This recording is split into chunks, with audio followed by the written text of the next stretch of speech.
What's the deal, everybody? It's your boy Savage. Welcome back to Savage Studios. Much love, much respect. You already know. Today we're talking about jailhouse justice, man. It's similar to street justice. You ever seen something go down on the streets, or maybe some foul stuff happen by an individual where you're like, man, they should have done this. They shouldn't have waited for the cops. I saw a video yesterday that went around, I think on a page, Grindface, right, on Instagram. A lot of y'all are familiar with it, I'm sure.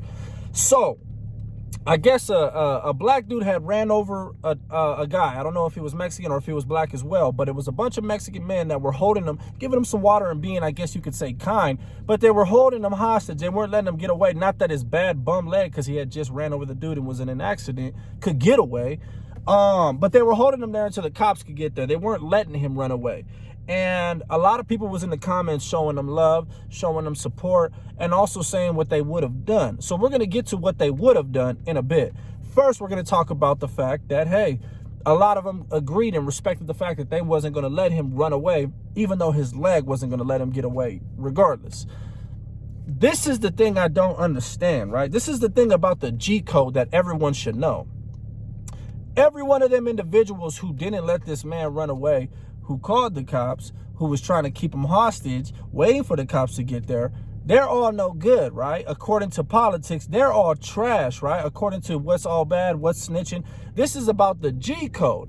See, society is not even wired to think that way. Society is not wired to label somebody no good for doing the right thing. We're actually labeled to just do the right thing, especially when it's as heinous as someone getting ran over, killed, etc. So the fact that these guys, all these individuals was doing this, and no one in the comment section really had it in their mind. I was the only person that threw it out there and was like, hey, fun fact, funny story. Dude, all these dudes who was waiting for the cops to come, yeah, they heroes, or however you guys are singing their praises right now, or saying, hey, they should have fucked him up, or they should have done this and this to him.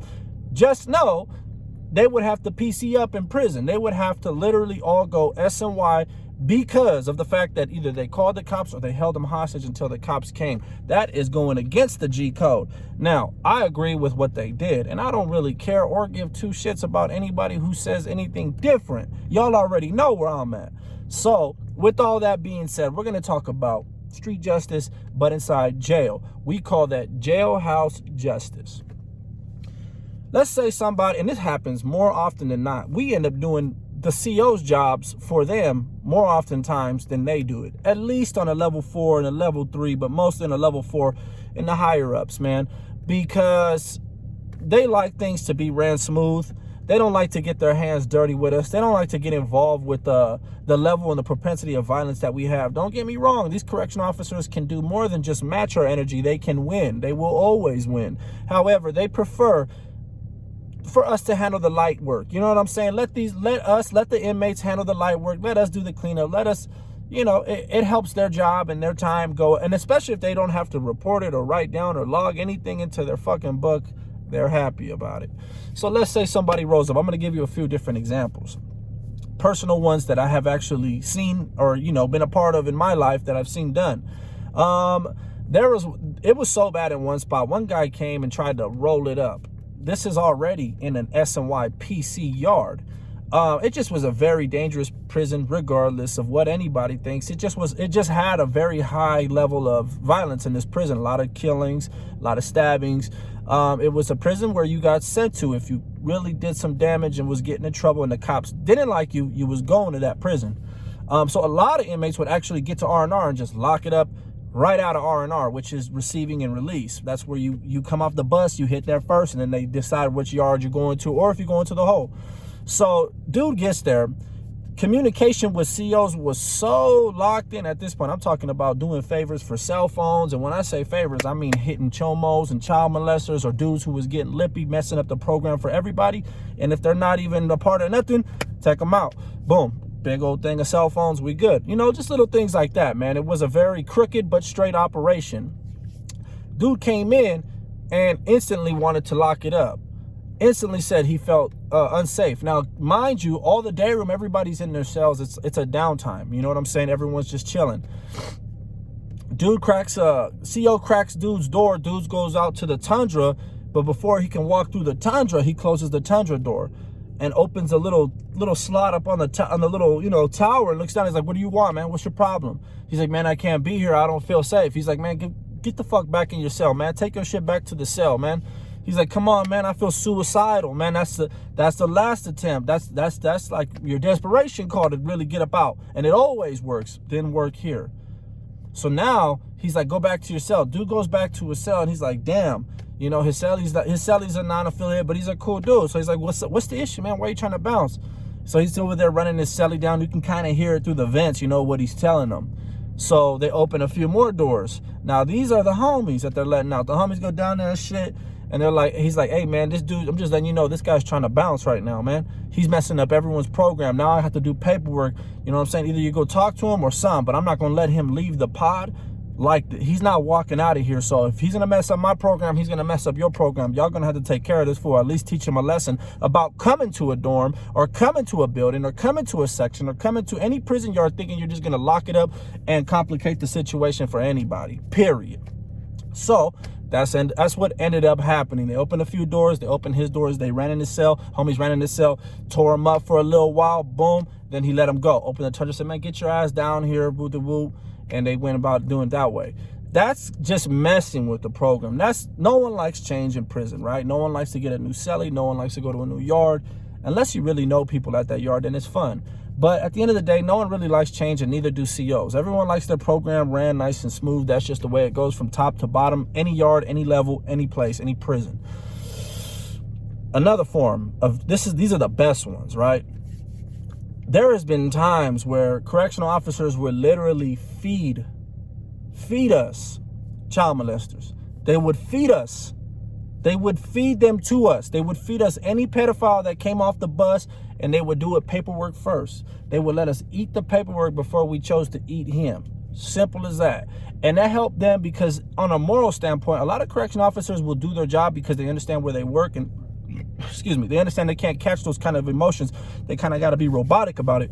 But morally, they're all on the same moral database with us when it comes to pedos and child molesters and things like that. So they would do that. Boom. Jailhouse justice. We're not gonna wait for this guy to mess up. The COs ain't gonna take it. Nah, man, we're gonna bash him down. We're gonna beat him down. We're gonna break him down. We're not gonna let him go nowhere. And when he tries to get up out and lock it up out of the unit or the pod or the dorm, wherever you at, they're gonna make it very difficult for him. He's gonna have to go suicidal because he's gonna feel suicidal. And then we got the ones who get mouthy. They pop off. They come out. They call the female CO a bitch. Ah, shut up, you bitch. Go suck a whoop. They tell the guy ones, man, you ain't gonna do nothing. You ain't even about that. Let me tell you something. On a level 4, plenty of male COs will lock them up with you. And when I mean lock them up with you, I mean lock them horns with you. They'll get down with you real fast, man. They'll throw them things with you in the cell. If you fuck them up, though, they're gonna jump you. That's a known fact, man. They cannot take an ass whipping. They're not gonna take an ass whipping. They're not there. They cannot afford to have you mess their face up because they have to log that into logbook. So just know if he comes in the cell and he gives you that head up, respect the fact that he did that, catch the fade, but understand if you fuck him up too much, you getting jumped. Maybe drop him, let him go, and if you lucky, they might not jump you, but they gonna jump you 9 times out of 10 if you win. But aside from that, if they see that and they smart correctional officers, right? Meticulous correctional officers, right? Political correctional officers, right? Because a lot of them are very political. What they'll do is actually manipulate the system backwards. So they'll use reverse manipulation to actually have the inmates take care of the loudmouth, which, hey, I've done it plenty of times myself. I've had to torpedo, as a youngster, had to torpedo the guys who would come in, doing that loud, disrespectful shit, because the cop would come through and be like, listen, man, I'll let you guys do what you do. I could have busted you way back in A, B, C, and D. Or what about that time when you guys did this? Or what about when that one guy did this and that, and I looked the other way?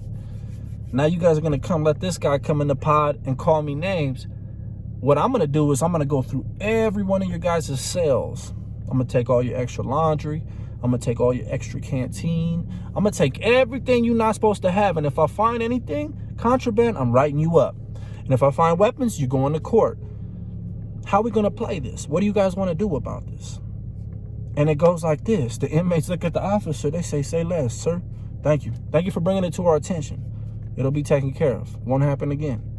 And it's and either the next thing you know, if the inmate is respected, or if the inmate has a little head on his shoulders, he'll come out. Next time he sees them officers, hey, can I talk to you to the side? I want to apologize to you. I would like to apologize to you and to her and to him and to her and to all the establishment. I won't be doing that again. If he's not so fortunate, because like I said, I took part in doing the demolishing of the dudes who weren't as fortunate to get that opportunity. If they're not as fortunate as that, well, they get made an example out of. That's it. They get made it, because you can't mess with the flow. Prison, yards, jail, dorms, levels, all of it, court, everything. It all is just one flow. That's it. People ask you, how you do your time, man? How you get through doing 10 years? How you get through doing this many years? Flow, right? How you do so much shoe time? Flow.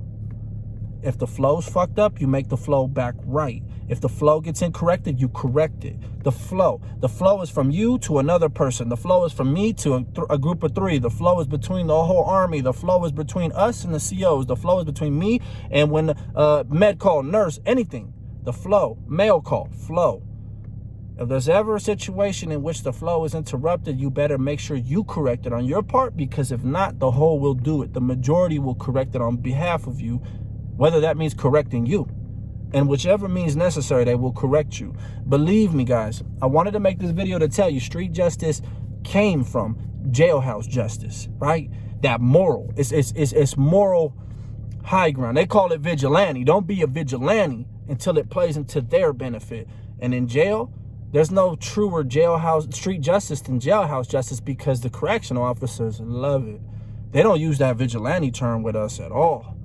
They don't. What do you guys? You can't be a vigilante. You need to contact your local correctional officer. No, they don't say that. They say, man, take care of that motherfucker, man. Take care of that loudmouth. Hey, man, this guy's got this kind of paperwork. Hey, man, this guy came from this prison. He did this. Look, here's the paperwork. Now, I'm not saying to always put your faith and trust in correctional officers, but it is done. It is done. It is done by every side of the fence, every level prison, but it's not always done, because paperwork can be fabricated. If there's a motive, if there's a mission, if there's a reason for them to frame somebody or set somebody up, then yeah, you might want to look into a little bit more. But for the most part, let's just keep it 1,000. Correctional officers ain't got no time to waste fabricating paperwork. They don't got no time to waste going out of their way to screw anyone over that doesn't have it coming. They could be a piece of shit officer. They could be a real bastard to everybody and not single one person out. If they're singling people out 9 times out of 10, it's a reason why they're singling someone out. So I hope you guys like this video. I just wanted to bring it your way, man. Jailhouse justice, street justice, they go together like this. Peanut butter and jelly, whatever you want to say. Ketchup, mustard, yada, yada. Hope you guys like this video, man. Hit that bell notification so you will be notified of future content just like this shit. Let's keep the wheels rolling. Much love, much respect. Savage Studios, I'm out.